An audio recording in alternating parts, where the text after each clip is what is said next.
বাংলাদেশের বন্যার্তদের জন্য এবার ত্রাণ সহায়তা দিল যুদ্ধবিধ্বস্ত দেশ ফিলিস্তিন। ফিলিস্তিনের রাষ্ট্রদূত ইউসুফ এস ওয়াই রামাদান ফিলিস্তিনের পক্ষ থেকে বাংলাদেশের বন্যার্তদের জন্য ত্রাণ সহায়তা দিয়েছেন। এই ত্রাণ সহায়তা বিতরণ করা হয়েছে আসুন্নাহ ফাউন্ডেশনের মাধ্যমে, যা বন্যা কবলিত মানুষের মাঝে পৌঁছে দেওয়া হচ্ছে। বৃহস্পতিবার দেশের জনপ্রিয় সেবা সংস্থা আসুন্নাহ ফাউন্ডেশনের অফিসিয়াল পেজে দেওয়া এক পোস্ট থেকে এ তথ্য জানা যায়। কিন্তু কি লেখা হয়েছে সেই পোস্টে, এ বিষয়ে বিস্তারিত থাকছে প্রতিবেদনের বাকি অংশে। আর কেটিভি নিউজ 24 চ্যানেল থেকে আপনাদের সাথে আছি আমি মেহেদি হাসান।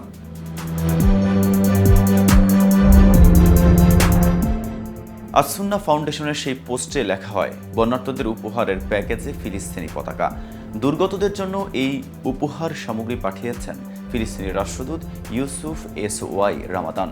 বাংলাদেশের তরফ থেকে ফিলিস্তিনের জন্য ভালোবাসা।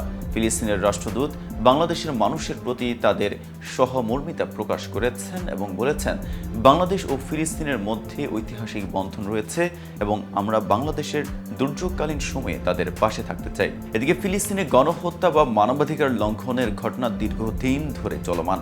ইসরায়েল ও ফিলিস্তিনের মধ্যে সংঘাতের সূত্রপাত 20 শতকের গোড়ার দিকে হলেও বিশেষ করে 1948 সালে ইসরায়েল রাষ্ট্র প্রতিষ্ঠার পর থেকেই সংঘাতের মাত্রা বেড়েছে। এই সংঘাতের মধ্যে ইসরায়েলি সামরিক বাহিনী এবং ফিলিস্তিনি সশস্ত্র গোষ্ঠীগুলোর মধ্যে সংঘর্ষ, দখলদারিত্ব, জনসংখ্যা স্থানান্তর এবং বেসামরিক নাগরিকদের বিরুদ্ধে সহিংসতা অব্যাহত রয়েছে।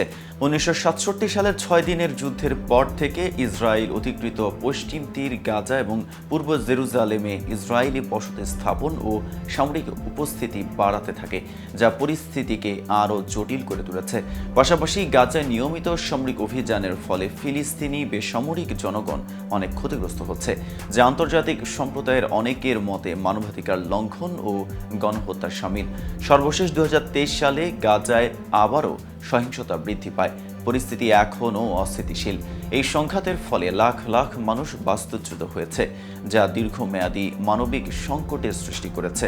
তবে এই সংঘাতের পেছনে রাজনৈতিক, ধর্মীয় এবং ঐতিহাসিক বহু বিষয় জড়িত, যা এই সংঘাত মেটাতে ও সমাধান করতে অত্যন্ত কঠিন করে তুলেছে।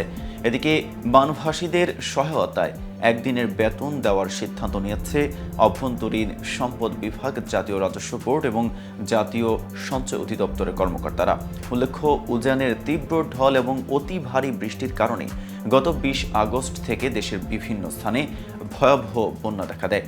পরে দ্রুতই তা ছড়িয়ে যায় ফেনী, কুমিল্লা, চট্টগ্রাম, খাগড়াছড়ি, নোয়াখালী, মৌলভীবাজার, হবিগঞ্জ, ব্রাহ্মণবাড়িয়া, সিলেট, লক্ষ্মীপুর ও কক্সবাজারে।